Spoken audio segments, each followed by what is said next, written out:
This podcast is a conversation by Julie Benetti and Susan Barbaro and is a production of VI Alliance, copyright 2019. And this chart-busting hit, Alone Leave Me, courtesy of New Threads, is available everywhere.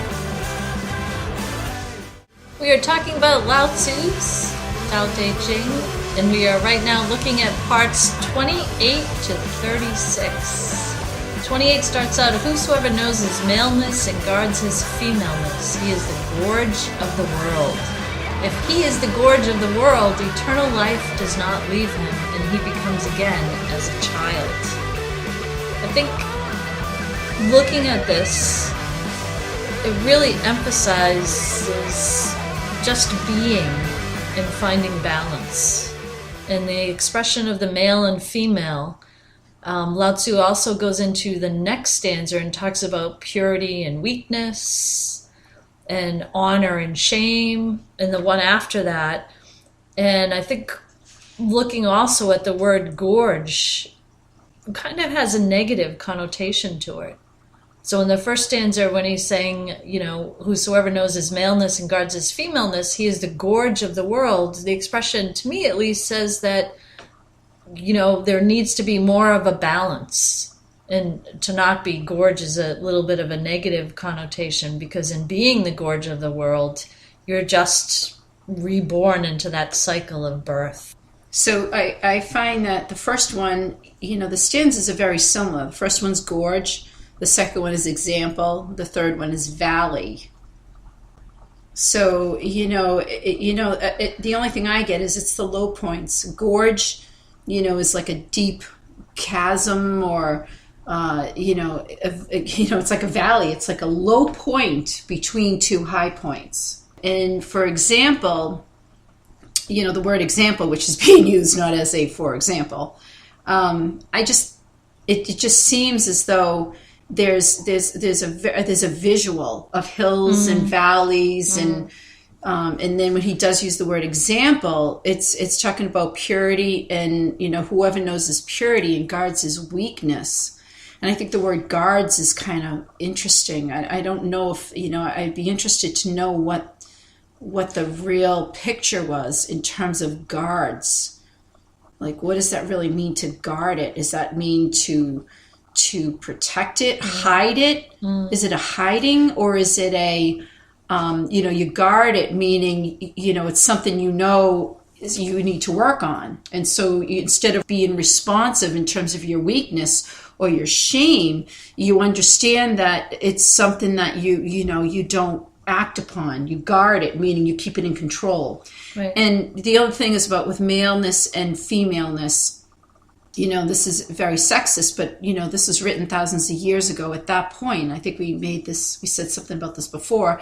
Maleness would have been your, courage and strength and will and drive, and your femaleness would be more of your passiveness, or as what how they would have determined it back in the day, more of your weakness. You're not so, not strength, more passive, more, not your strength. I'll put it that way.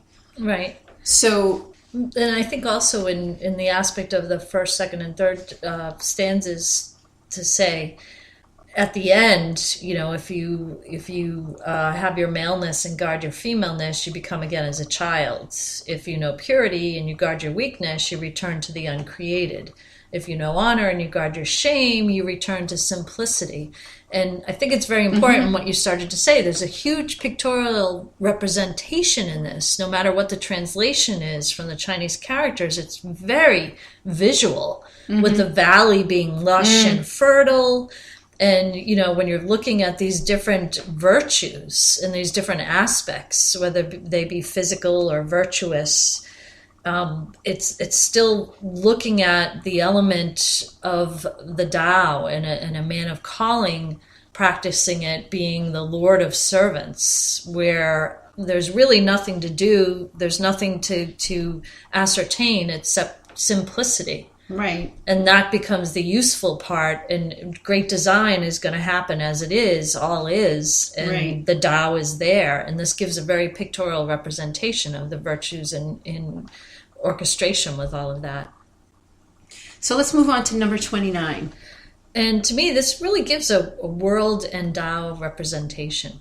And by the first sentence, conquering and handling the world, I have experienced that this fails. And that's really important to say that, world is beyond the spiritual, and there's no aspect to handling it or grasping it or trying to do anything. The minute you try to do anything, there's kind of, chaos and order going on, and you actually destroy the aspect of just being with and in the Tao. So the other side of it that I get also has to do with what when we were reading the Kabbalion, the law of rhythm, meaning that things are going to occur. It goes in, whoever handles it destroys it. Whosoever wants to hold on to it loses it. Now things run ahead, now they follow. Now they blow warm, now they blow cold. And it's a rhythm. It's just rhythms are going to occur, and it's going to move that way. That's the way the Tao moves. It moves in and out. It's the yin yang. It's the day into night into day. It's the seasons. It's going to occur. And then the last thing, he says, the man of calling avoids what is too intense, too much, too big, which I go once again into the whole idea of kind of riding it out and not getting so caught up in, oh my God, what are we going to do? And oh God, thank God this is the way. Oh my, and people get so caught in the emotional ride that if you can understand, and again, we talk about the Kabbalion, it's going to sway one way, then it's going to sway the other. It's going to sway one way, it's going to sway the other. The more that you can ride it and not get caught, and again, I look at it as like riding waves. You go up and you go down, you go up, you go down, you get seasick. Versus if you just kind of, ride the top of it, then you don't get too caught. And also to the aspect of the man of calling, avoiding the intense extremes of it. Knowing that rhythm is going to occur. And I think the knowing and the awareness that it occurs is where the power is. And that's why this stanza is important. It's not just like, we know night turns into day, day turns into night. It's if the night occurs and you have fear of the night, I'm just using this as an example, well, the morning will come. You know it will come and you will get through it. And I think sometimes you can ride things out knowing that it's gonna, the tides are gonna turn. So I think this is a very powerful one. This is when you're at that point, this is what do I do? I know it's gonna turn. Let's go on to 30. 30 is, to me, short and sweet. It's almost as if you're in Tao, this is how you exist with others, and there's nothing to force, there's nothing to push, there's nothing to make happen, because that destroys going with the flow. And it's really just sitting in decision, which, seeking, I think he says the competent seeks only decision. And in seeking only decision, I mean, there's the awareness, once again, that choice occurs. Yet in that choice, outcomes occur as well because of that choice. And so there's an aspect of just letting it be and going with the flow. So I take that and I go one step further. I always go to the last few lines, but this time I'm going to the front when it says, whosoever in true Tao helps a ruler of men does not rape the world by use of arms, for actions return onto one's own head. Which to me, it means that whatever you do is going to affect you. Everything you do affects you. People think that I'm going to go out and I'm going to do this or I'm going to do that. And you have an impact on people, but everybody interprets what occurs in their own mind. I can do something to you and I think I'm joking and you take it personally. And vice versa. I can do something and be joking around with you and you're really pissed off at me. And I think where I go is that when you go off and you do something really, you do something, it comes back at you. It comes back at you. It's really, and it goes into the Bible, do unto others as you'd have do unto you, because actually everything you do to someone, we all feel. Even if we're not aware of it, but we feel the repercussions of what we do. So when he says the competent seeks only decision, nothing further, you don't go in and then create a situation or an event. And then you are destroying the flow if you do. Right. So, and it's just, and then of course it's your definition of how things appear. It's your perspective of what occurs. Mm-hmm. Does that make sense? Okay. Hope that makes sense. Okay, on to 31. Yep. Okay, number 31 brings right out into the open weapons and harm. In the first couple of lines, weapons are instruments of bad omen. All beings, I believe, loathe them. Therefore, whosoever has the true Tao does not want to know about them. And you might kind of ask, okay, what is this? Is this really a militaristic one? Is that what the conversation is? And it's funny because, everyone's heard of the art of war, the Book of Five Rings, whether you go to Chinese warriors or samurai. The funny part about it, even though the Constitution is war, that's what the word is, that's what it's meant to say, the art of war is used in business. I mean, this is an aspect, to me at least, of looking at relationships and looking at how you interact with people, and the question of, is it a battle against yourself? Is it a battle against others? Is it a search at relations? What's the difference? They talk about the left and the right. There's a lot of left and right references in this. Well, it's funny because, you can think in the line of chess. You can think of, where the king and the queen sit. You can think, if you want to go biblical, you can think who sits at the left, who sits at the right. I'm not sure. It could be a matter of position. It could be a matter of, left-right brain. It could be any of those things. It could be any of those layers. Lao Tzu mentions in this, quietness and peace are the highest values. And you gain victory not in rejoicing in, the murder of men. That's not why we're here.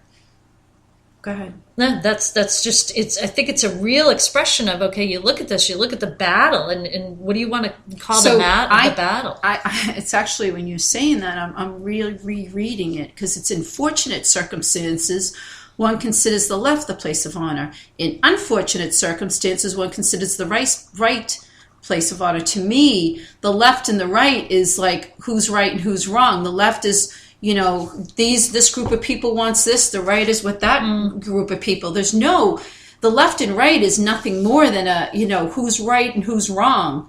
It's a he said, she said. If in fortunate circumstances, one considers she said to be the honor. In this one, they say he said. So it's a he said, she said, which actually to me, and like the vice commander stands to the left, the supreme commander stands to the right.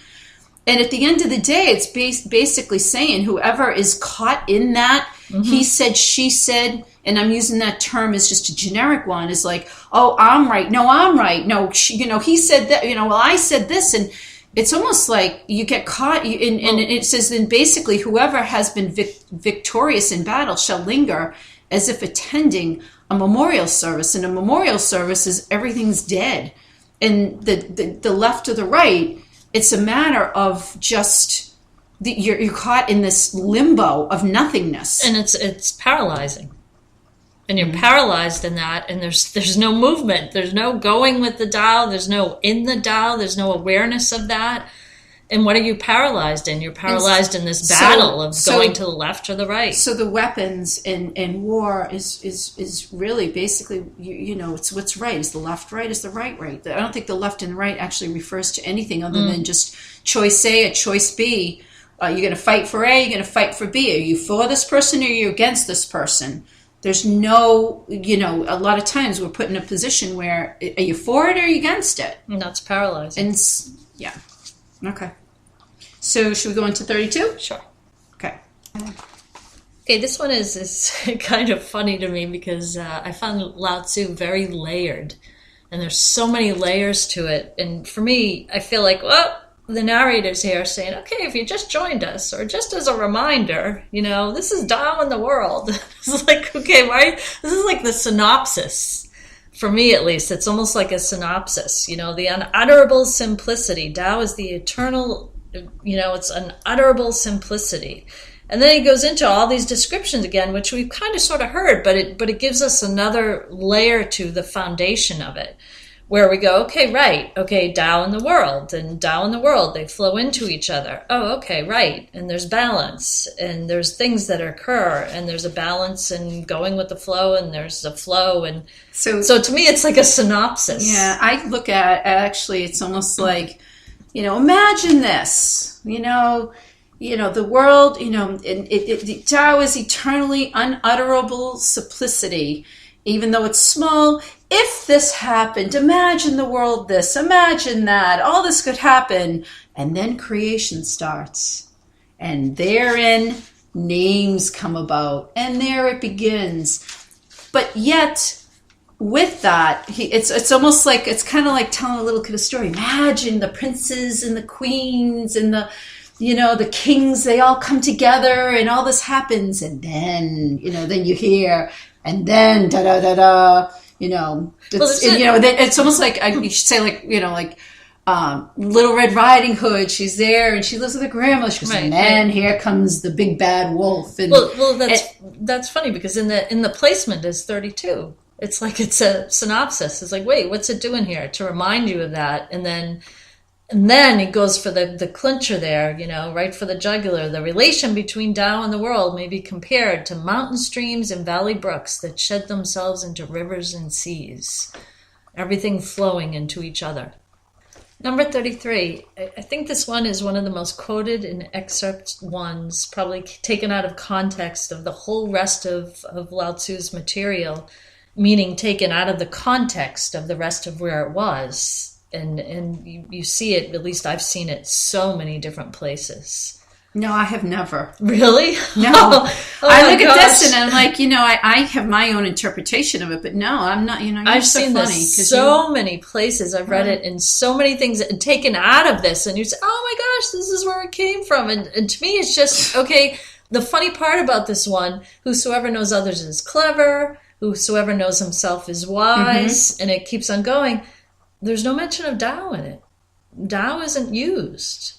And whosoever is used, 3, 6, 7, 8 times. Well, it's the first line of every sentence. Right. First word of every sentence. And it's a rhythmic rendition of, I think there's an aspect of focusing on and not getting into the author, trying to think what he's thinking. But I think there's an aspect of focusing on, before it was giving a little synopsis, the one before this, of you remember what Tao is, and then it goes right into the who.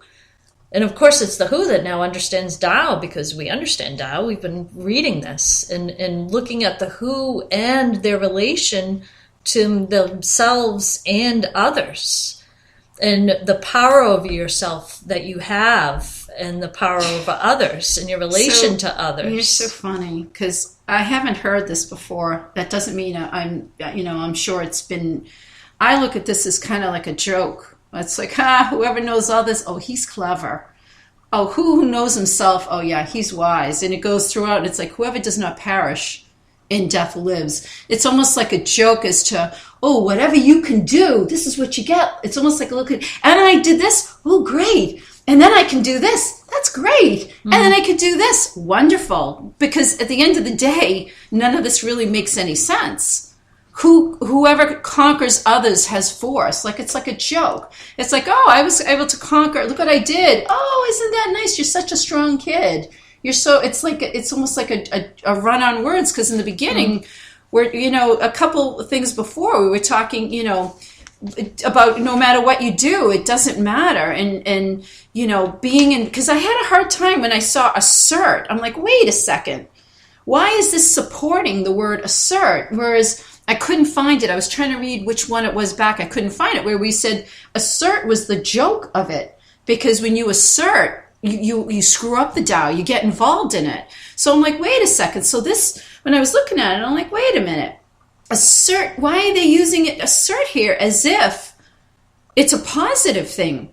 That didn't make sense to me, because earlier we were saying that when one asserts oneself, you're going to only interrupt the flow of Tao. So throughout it, it says not to assert yourself. So I'm reading this and I'm like, wait a second, then who conquers others has force. So to me, it was almost like a joke. It was almost like, I will call it a unwise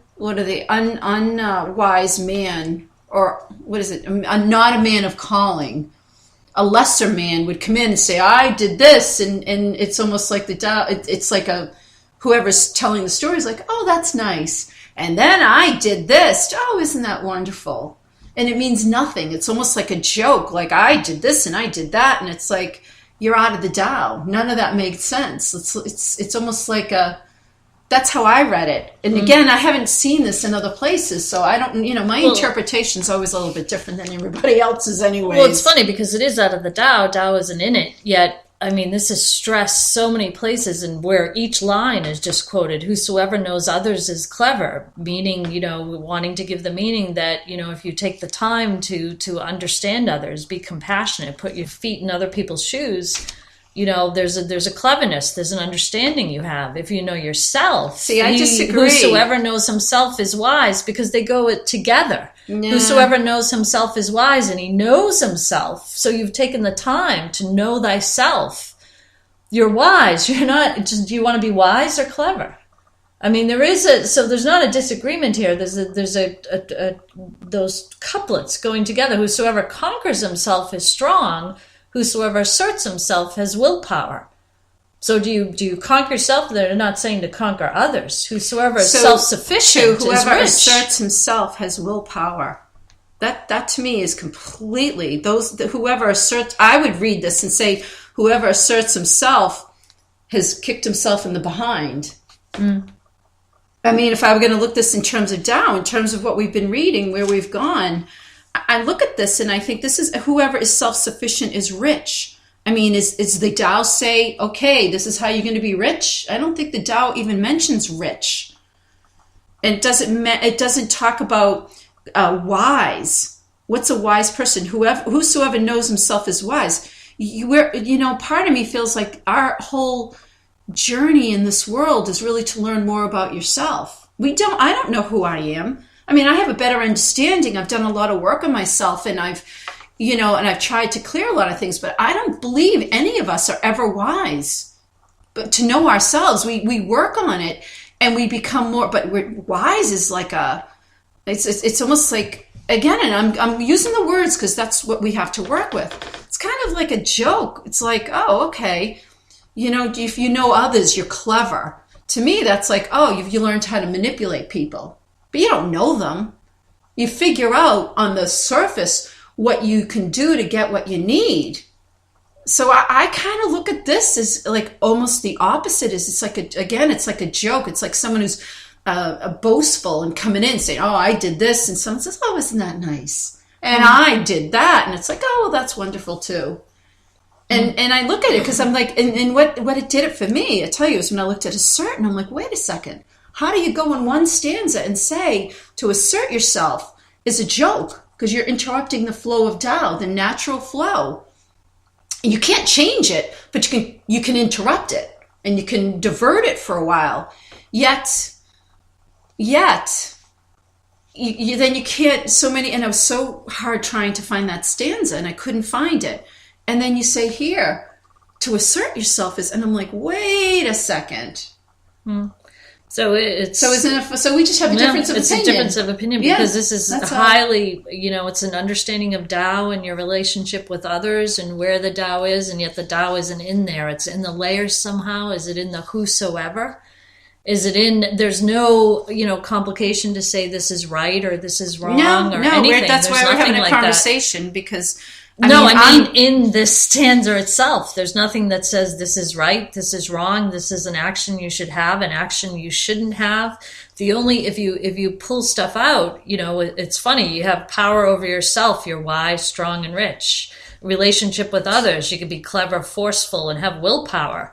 And there's a sense here, there's a little bit of a vibration. I mean, I understand and I get what you're saying. There's a little bit of a vibration. I don't feel any sarcasm or anything, but that you don't, if you don't lose your place in duration, you're flowing with the Tao. There's an eternal and an infinite, yet there's almost a complication here where there's more than one party. It's kind of like an existence in the Tao. I just look at this and I can't imagine the Tao using the word clever or force in strong, willpower, and rich. To me, those are all physical descriptions. And the Tao doesn't really deal with any physicality in any of these descriptions, in any of these. And so I look at that. To me, it's almost like someone else came in here and wrote something else. It's like, someone stepped in and said, "Oh, let's throw this in there and scroll around with them." If you do any searches online so for I Lao Tzu, I you'll will. see one I'll of look these. at it, and wouldn't that be a kick? I'll be. And people put these on T-shirts and on whatever. Yes. So there you go. People will be sending me, respond and saying, "Susan, what the hell are you talking about?" But, I can only respond the way, that's why we're doing this, is because, and I haven't read a lot of different things, and I kind of like it that way. So I'm a little bit more, what do I hear? What do I see? And, I challenge anyone who, says it, if you read the rest of this, and we're going to go through it. And there is another thing to stress, that there is no mention of Tao in this. And so, if he's saying whosoever knows others is clever, there's not, I don't get a sense of a judgment of that's right or wrong, or that person's a good person or bad person or anything. It's just an exclamation, a description. But whosoever knows himself is wise. Clever. To put in clever, wise, strong, willpower, it just does not fit for me. And anything else that we've been reading, we never, and through here, unless there's sarcasm, sorry, I don't mean to, it's, it just doesn't, it just doesn't make sense. When I look at this, there's nothing in to give these descriptions. Again, these are very physical. Force and strong and willpower has been used before in duration and death and perish and but in negative, using force. We just read about the thing about the war. Using force and strong and then clever and wise. Clever is kind of a funny word. Clever is to use that word clever. Say someone's smart, to say they're brilliant is one thing. To say, oh, that was clever. It's a little bit of sneakiness. That's a different kind of a word. And I do, like I said, I haven't looked up the words, but I looked them up because I think there's an energy to that specific word. That specific word was picked, clever. Whoever knows others is clever. Is intuitive, is compassionate, is in the flow, is understanding, has intelligence. The word is clever. It's just an odd. So, we can agree to disagree, and I can't say I'm right. I won't say I'm wrong, but I can't say I'm right. So and yet it's still a powerful stanza in and of itself, in some way, shape, or form. Okay, number 34. It's a clever stanza. Number 34. Go. Okay, number 34. Did you want to start? You seemed like you're all raring to go there. No. All right, put me on. Okay, so basically, as I read this, basically, the more I get it is, you just do the work. You do the best that you can. You work hard, doing what you feel is right, and then you just let it go. You don't get caught up in where it goes. It's even with this stuff. We were talking, I'm making this personal. We were talking about these podcasts that we're doing, and it's like a situation of what are we doing with them, and where do we want to. I don't have an agenda. I enjoy doing this. I enjoy analyzing the work. I enjoy reading it, accessing the energy. And then we put these podcasts together because we're sharing it, and it makes you think. We're not giving answers, but it makes you think. And then I let it go. If someone comes back and says, Susan, especially that last thing you said was out in left field, that's fine.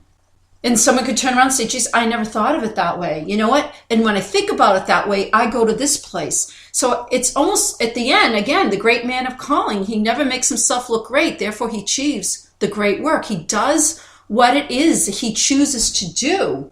And the Tao supports that. When the work is done, it does not call it its possession. It clothes and nourishes all things and does not play at being their master. The Tao creates, but then it doesn't say, okay, now you belong to me. Now you're going to do what I say. And I use these podcasts as a perfect example. We just do what we want to do. We're impassioned to do this.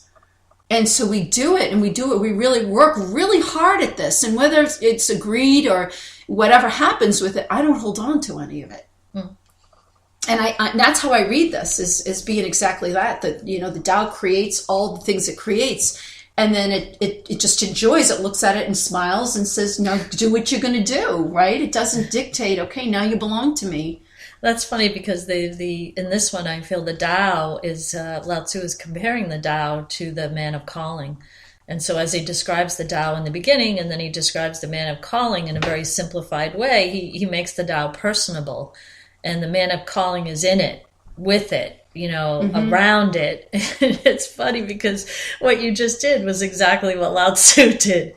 So you took the podcast and you took your, why are you doing the podcast? And so you kind of took the podcast as, I don't know, I'll say I'll appropriate it to the Tao, and you took, why you're doing it as the man of calling, and you just did the same thing that he did. And to me, he just compares the two and shares that they're both moving and this is occurring and they're going where they're going, and that's it. Yep. And so you just kind of gave a great pictorial to it.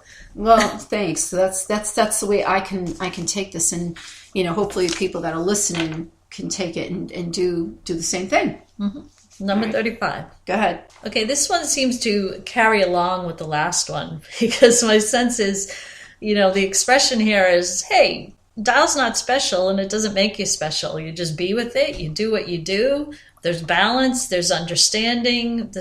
The only distinction is that it is, and that's not really a distinction at all, and that's all.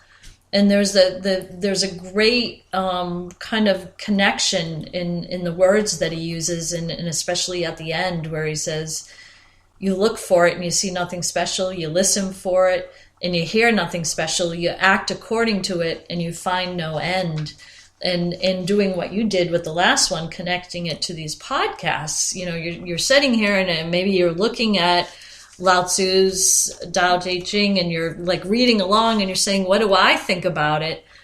Irregardless of all of that, there's an experience that we're sharing, there's a conversation that we're sharing, and there's an energy of movement that's in it, all of it, that we're not planning. It's just through our intent and just what is occurring right here and now.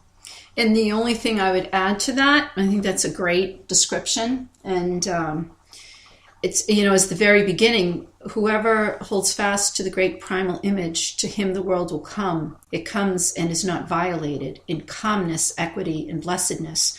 I also look at that as being clear as to what you want to do. And we spent a lot of time trying to figure out what it is we want to do. We read these books all the time, and we have very different ways of thinking about things. And sometimes we spend hours to get to, we get to a place where we meet kind of in the middle and, come to a greater understanding.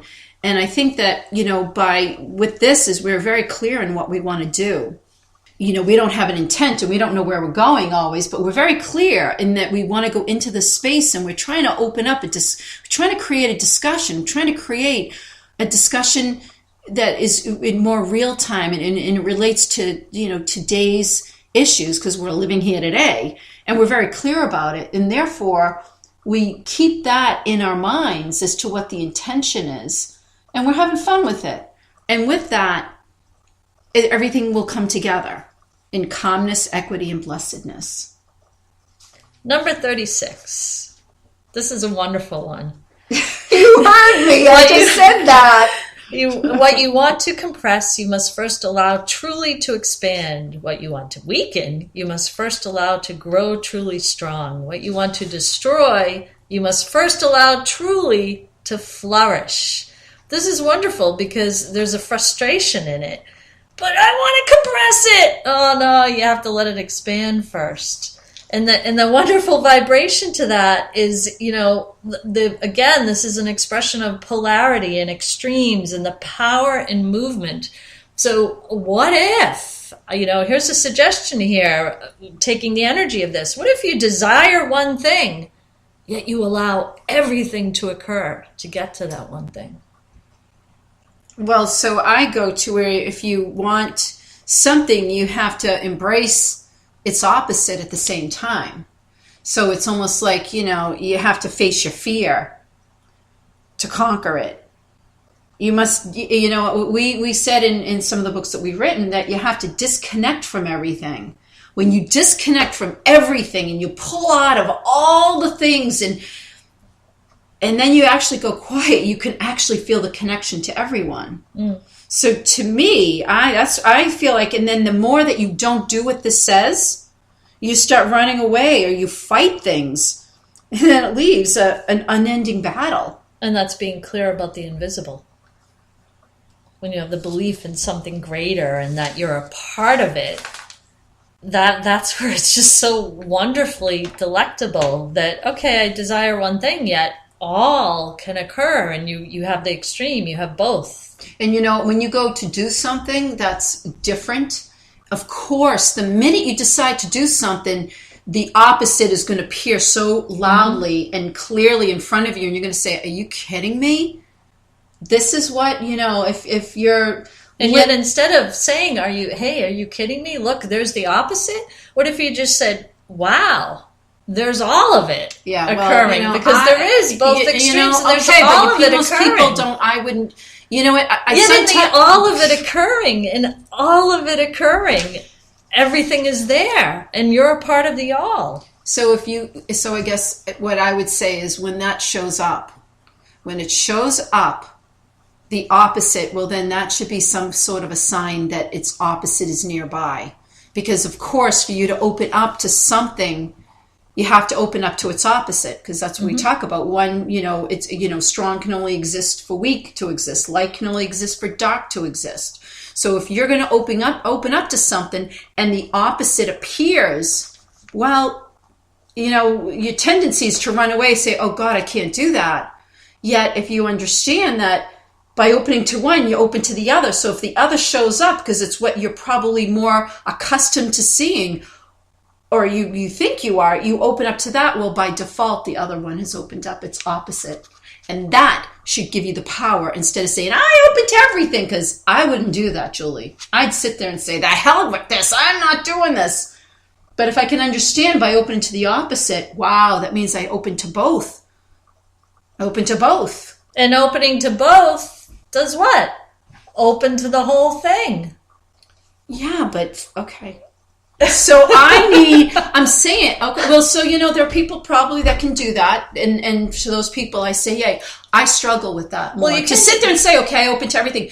And then the opposite shows up. It's always like, oh, but for me to be able to see that and say, wait a second, if I open to one, like there's nothingness until I open up to darkness. Well, then light can show up. If I open up if I'm going to start defining something as being tall, or if I'm going to define something as being short, well, that means I opened up to the idea of tall.